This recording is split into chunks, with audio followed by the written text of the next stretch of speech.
এনসিপির আজকের ব্যর্থতা দেখে আমার নিজের কষ্ট হচ্ছে, কারণ এনসিপি কে তো বাবা শক্ত হয়ে দাঁড়ালে ফ্যাসিস্ট যে ফ্যাসিস্টরা তো মানে আর এই সুযোগটা পেত না, আমাদের মধ্যে তাহলে ঐক্য তৈরি হতে পারতো। এমন একটা দুর্বল অবস্থা তারা তৈরি করছে। এবং শুধু তাই না, তাদের নৈতিক স্খলন হয়েছে, যেটা নৈতিকভাবে তারা এত নিম্নমানে নেমে এসেছে। তাদের তাদের পিতা, তাদের ভাই, তাদের আত্মীয় স্বজন, তাদের সকলের চাঁদাবাজি, কিংবা তারাও যে সকল চাঁদাবাজি করে ধরা পড়তেছে জায়গায় জায়গায়, অন্যায় করে, অত্যাচার করে, এবং দোষগুলো তারা অন্যের উপর চাপাচ্ছে, শত্রু বৃদ্ধি করছে প্রতিদিন প্রতিক্ষণে, এবং অন্যায় মানে অনৈতিক কার্যক্রমগুলো বাড়িয়ে দিচ্ছে, যেটা নৈতিকতার বাইরে।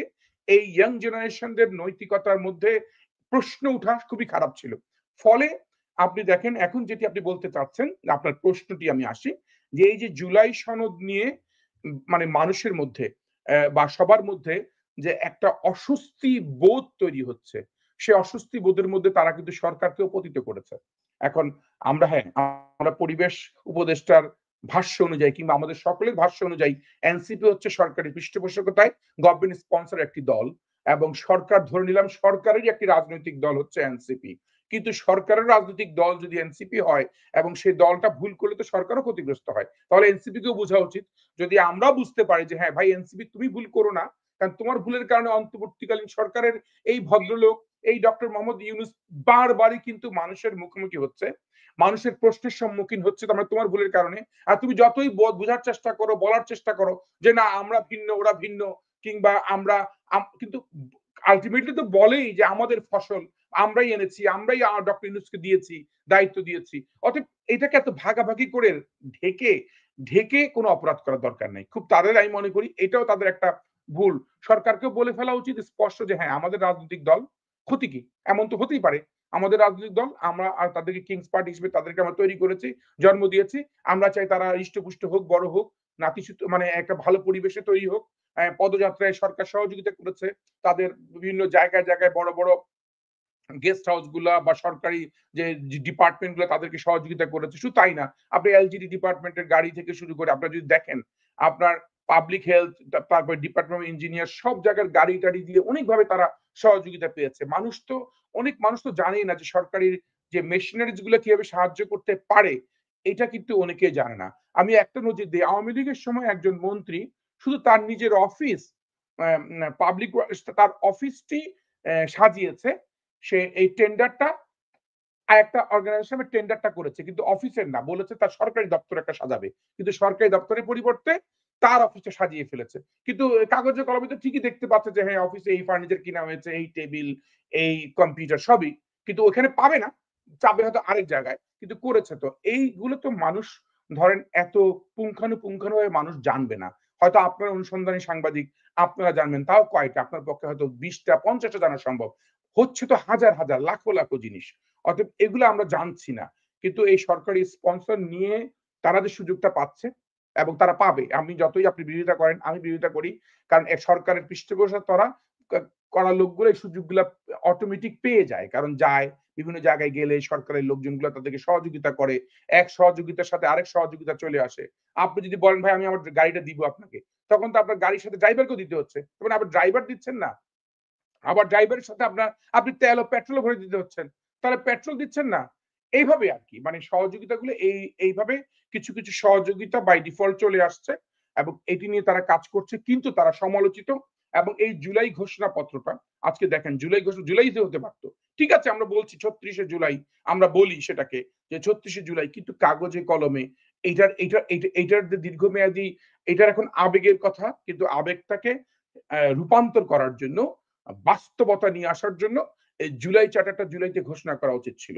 শুধু তাই না, তারা চেষ্টা করলে ডক্টর মোহাম্মদ ইউনুসকে ব্যবহার করতে পারতো, করে এটাকে একটা ইন্টারন্যাশনাল ডে হিসেবে, মানে আন্তর্জাতিক এই এত বড় বড় ঘটনা ঘটে পৃথিবীতে, সেখানে জাতিসংঘ হোক কিংবা বিশ্বের বড় প্রতিষ্ঠানে এমন একটি দিবস ঘোষণা করতে পারতো, যেটি বিশ্বের বুকে একটা সিল মেরে যেত যে হ্যাঁ ফ্যাসিস্টদের অত্যাচারে 2000 মানুষের রক্তের বিনিময়ে অর্জিত আজকের এই দিবস, সেটি আন্তর্জাতিকভাবে একটা স্বীকৃত দিবস তৈরি করতে পারতো। সেটি ডক্টর মোহাম্মদ ইউনুসের ভূমিকা রাখা উচিত ছিল, এবং তারা এ সকল কার্যক্রমে অনেক বড় ক্রেডিট নিতে পারতো অফিসিয়াল, তা না নিয়ে শুধু মুখে মুখে বড় বড় কথা বলার, একটা ক্রেডিট নেওয়ার একটা একটা অপচেষ্টা, যেটা আমাদের সমাজে, যেটা একটা ঘৃণিত চরিত্র হিসেবে আমরা জানি।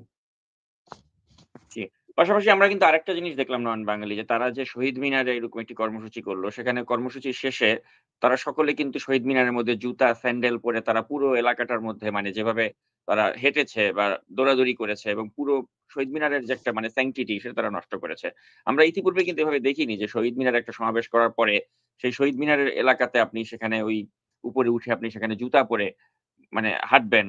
তো এনসিপির যারা এই ছাত্র বা ছাত্রনেতা আগামী দিনের তারা নেতৃত্ব দিবে। তো তারা কি এটা বোঝে না যে আমাদের এই মহান ভাষা আন্দোলনের একটা অত্যন্ত গুরুত্বপূর্ণ একটি স্থান। সেখানে জুতা পরে যে কেউ ওঠে না। কিন্তু আজকে দেখা গেল যে তারা সকলেই মানে শত নেতাকর্মী তারা জুতা পরে সেখানে হাঁটাচলা করছে। এবং ওই ফুটেজ কিন্তু ইতিমধ্যে সামাজিক যোগাযোগ মাধ্যমে ভাইরাল হয়ে গিয়েছে। তো এরা তাহলে আগামীতে কি দৃষ্টান্ত রাখবে? এই প্রশ্নও কিন্তু অনেকে করছে। হ্যাঁ, এটি খুবই স্বাভাবিক। কারণ আপনাকে তো রাজনৈতিক শিষ্টাচারের পাশাপাশি আপনাকে তো একটা ডিসিপ্লিন পলিটিক্যাল প্র্যাকটিস করতে হবে। এবং ডিসিপ্লিন পলিটিক্যাল প্র্যাকটিস এর মধ্যে এটি আমি মনে করি এটি আপনি জামায়াতে ইসলামের মিটিং সমাবেশটা দেখেছেন। তারা কিন্তু পরিষ্কার পরিচ্ছন্নতা পরে করেছে। আমরা শুধু সমালোচনার খাতিরে সমালোচনা করলে কিন্তু আমরা বাংলাদেশের মানুষ কিছুই শিখতে পারব না, জানতে পারব না এবং এগুতে পারব না। আমাদের কিন্তু সবকিছু আলোচনা এবং সমালোচনার পরে কিন্তু আমরা যা শিখলাম যার কাছ থেকে সে বিষয়গুলো খুবই স্পষ্ট করে বলা উচিত। জামায়াত ইসলামের রাজনৈতিক যে পরিশীলিত রাজনীতির যে স্টাইলটা, যেটি তারা মাঠ পর্যায়ে, গ্রাম পর্যায়ে, ইউনিয়ন পর্যায়ে তারা করে এবং যেগুলোকে তারা নিয়ে আসতে চায়, এই কালচার গুলো আমাদের মধ্যে এই যে এনসিপি যারা করছে তারা ধরেন লোক ভাড়া করে নিয়ে আসছে। এমন লোক নিয়ে আসছে চিনে না, এমন লোকজন নিয়ে আসছে সে জানেই না কি প্রোগ্রাম হচ্ছে আজকে বা কিসের ইশতেহার এবং তাদেরকে জিজ্ঞেস করা হয়েছে অনেক আমি আমি কয়েকটি মানে ইন্টারভিউ দেখলাম দর্শকদের ইন্টারভিউ করছে। হ্যাঁ, অনেকে বলতে পারে দুর্বিসন্ধি হতে পারে। এটা কেউ আ ইচ্ছাকৃতভাবে করেছে। কিন্তু এটাই সত্য। কারণ আমরা বুঝি তো। ভাই আমরা তো পলিটিক্স এর মাঠে লোক সমাগম, সমাবেশ, ছোট সভা সমাবেশ করার অভ্যস্ত মানুষ। আমরা জানি একটা সভা সমাবেশ করতে কতটা কষ্ট হয় এবং সে যদি সেখানে প্রকৃত অর্থে 40% তাদের নিজস্ব লোকজন নিয়ে আসতে পারে, সেটাই সার্থকতা। কিন্তু সেটা আনতে পারে নাই। তারা সেখানে অধিকাংশ মানুষই এলোমেলো লোক নিয়ে আসছে এবং ভয় পেয়ে গেছে। ৪ টার দিকে যুগান্তরের স্পষ্ট দেখা গেছে তার দৃশ্য কত সংখ্যক লোক সব ফাঁকা। যুগান্তর ছাড়াও আরো ২টি মানে অনলাইন পোর্টাল তারা তাদের এই দেখিয়েছে ৫টা ১০ এর একটা দেখেছি যে ৫টা ১০ এও তাদের অবস্থানটা ভালো না তারা শেষের দিকে। এমনকি এত বড় সমাবেশ করে ফেললো মানে ছাত্রদল যেখানে সব জাতীয় লিডাররা বক্তব্য দিয়ে শেষ করে ফেললো আর এরা কিন্তু শেষ করতে পারে নাই। তারা কিন্তু ওইখানে গিয়ে ফলে উৎসুক যে জনগোষ্ঠী ছিল কিংবা যারা ধরেন সব সমাবেশে যায়, শুনতে চায়, কি বলে? কিছু থাকে না? আপনি ভোটারদের মধ্যে সুইং ভোটার থাকে। ঠিক দর্শকদের মধ্যেও কিছু দর্শক থাকে স্পেসিফিক আবার জানতে চায় কি হচ্ছে। এখান থেকে অনেক মানুষ চলে গেছে। চলে গিয়ে সেখানেও জমায়েত হয়েছে। তারপরও তাদের যে অবস্থান হয়েছে খুবই আমার কাছে খুবই খারাপ দৃষ্টিকটু লেগেছে এবং আপনি যে বলেছেন এই যে জুতা মানে কোনোভাবেই তারা একটা জায়গার মর্যাদা যেখানে তারা এটা পেয়েছে একটা তদবিরের মাধ্যমে কিংবা রিকোয়েস্ট এর মাধ্যমে, অনুরোধের মাধ্যমে। এটার মর্যাদা তাদের আরো বোঝা উচিত ছিল যে ঠিক আছে, আমি তো শহীদ মিনারটা তাদের কাছ থেকে নিলাম। যদি আজকে ছাত্রদল না দিত, ধরেন আজকে না দিত তারা তখন একটা কথা বলতে পারত। এবং এমনও শুধু তাই না, এমনও আমার কাছে মেসেজ আছে। মেসেজটি বলি। ছাত্রদলও চিন্তিত ছিল তাদেরকে নিয়ে যে তারা যাতে প্রোগ্রামটা ভালোভাবে করে তাদের যাতে ওখানে কোনো ঝামেলা বা তারা যাতে হয় না তাদের মধ্যে তো অনেকবারই আমি দেখি ঝামেলা, চাঁদাবাজি বিভিন্ন রকম বিষয় নিয়ে তারা নিজেরা দ্বন্দ্বে জড়িয়ে পড়ে এবং অনেক সমস্যা হয় কিন্তু তাদের। এবং এই সমস্যাগুলো ছাত্রদল সবাই চিন্তিত ছিল যে যারা একটু সঠিক পলিটিক্যাল প্র্যাকটিস করে যাতে ওদের এখানে কোনো সমস্যা হলে আবার বদনাম না করতে পারে যে না আমাদেরকে এটা কেউ না কেউ করিয়েছে বলে তারা এটার একটা ডিফেন্স দিতে পারতো যে এত সংখ্যক লোক কম হয়েছে আমাদেরকে বাধা দিয়েছে বরঞ্চ তাদেরকে উৎসাহ করার পরিকল্পনা আমরাও অনেক ছাত্র দলের ছেলেপেলা যারাই কথা বলেছে মানে আলোচনা করার চেষ্টা করি তাদেরকে বলেছি যে তোমাদের সার্থকতা হবে তখনই যখন তোমাদের প্রোগ্রাম তো সফল হবেই এবং অপর আরেকটি সংগঠন যারা করছে সেটাও যাতে সফল হয় তাহলে তাহলে বাংলাদেশে যে একটা সুস্থ ধারা রাজনীতি প্র্যাকটিস হচ্ছে সেটা বোঝা যাবে এবং এটাই বোঝাইতে হবে মানে এটা কিন্তু সবসময় পলিটিক্স এর সেকেন্ড থার্ড ফোর্থ লেয়ারের আলোচনা আমরা যেটা করছি কারণ আরো বেশি গভীরে রাজনীতি না করা মানুষগুলো এই আলোচনাগুলো করবে না আলোচনা বাহ্যিক আলোচনা হচ্ছে দেখে নিব ভেঙে ফেলবো এই ধরনের আলোচনা হচ্ছে বাহ্যিক আলোচনা যে কারণেই আমি যেটা পক্ষান্তরে আপনি দেখেন যে যেখানে তারেক রহমান খুব স্পষ্ট ভাবে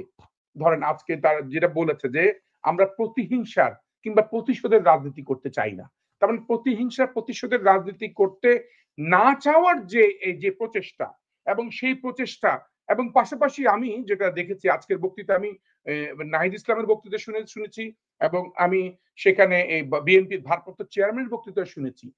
আমি যেটা দেখলাম যে ছাত্রদেরকে উনি স্পষ্ট করে বলছে যে তোমরা যারা ছাত্র দল করছো কিংবা ছাত্র এখানে উপস্থিত হয়েছো তাদেরকে যে রাজনীতি করতেই হবে নট নেসেসারি।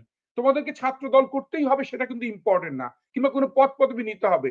তোমরা ছাত্র রাজনীতি না করেও নিজেদের অবস্থানে থেকে তোমরা শিক্ষিত এবং আরো উন্নত জাতিতে পরিণত হতে পারো। এই যে একটা উদার মানসিকতার একটি আহ্বান, একজন লিডার বলতে পারতো না তোমরা সবাই ছাত্র দল করো, আসো আমার দলে একত্রিত হও, কিন্তু সেটি বলে নাই। এবং আরেকটি খুবই গুরুত্বপূর্ণ কথা বলেছে যে আমরা সবাই ভাবি যে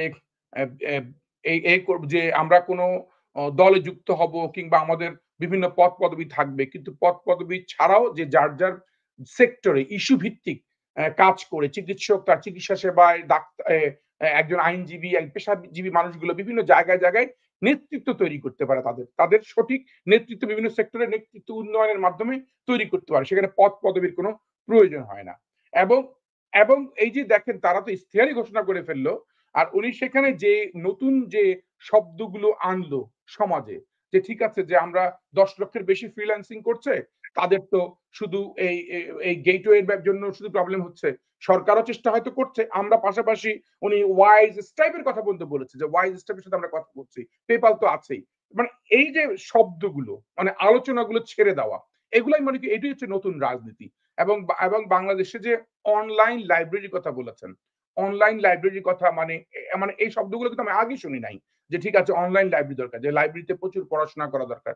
এবং একটি বিশ্ববিদ্যালয়, ঢাকা বিশ্ববিদ্যালয় এই শুধু প্রাচ্যের অক্সফোর্ড না, এটা যাতে একটা গবেষণার ক্ষেত্র হয়ে দাঁড়ায়। এবং এই গবেষণার ক্ষেত্রটা এমন হবে যে আমরা এখানে আবাসিক ব্যবস্থা নিশ্চিত করা, লাইব্রেরি গুলো আরো সুশৃঙ্খলিত করা, আরো আরো এবং বিনিয়োগের ক্ষেত্রে আমি তার একটি কথা বলি, শেষ করতে চাচ্ছি আপনার এই প্রশ্নের ধারাটা, যে শিক্ষা ক্ষেত্রে আমরা অনেক খরচ করি বলি না, আমরা বাজেটে বৃদ্ধি করতে হবে, আসলে এটা খুব স্পষ্ট করে বলেছে শিক্ষা ক্ষেত্রে এই খরচ না, শিক্ষা ক্ষেত্রে এই খরচটা হচ্ছে ইনভেস্টমেন্ট, বিনিয়োগ, রাষ্ট্র গঠনের, আগামী রাষ্ট্র তৈরির জন্য এই বিনিয়োগের বিষয়টা মাথায় রাখতে হবে। তার মানে আমি মনে করি যে এই ধরনের রাজনীতির জন্যই আসলে আমাদের দীর্ঘদিনের অপেক্ষা করা, এই 16 বছর ফ্যাসিস্টের বিরুদ্ধে আন্দোলন করা হচ্ছে এগুলো জানার জন্য। এবং এগুলো আমি জানতে চেয়েছি, সত্যি কথা আমি তারেক রহমানের কাছ থেকে জানতে চাই নাই, আমি চেয়েছিলাম এনসিপির কাছ থেকে। আমি একজন রাজনৈতিক সচেতন হয়েও আমি কথাটি বলতে চাই যে নতুন রাজনৈতিক দল এ ধরনের নতুন কোনো বার্তা নিয়ে আসবে, বাট তারা ব্যর্থ হয়েছে, আমিও ব্যথিত হয়েছি। অসংখ্য ধন্যবাদ।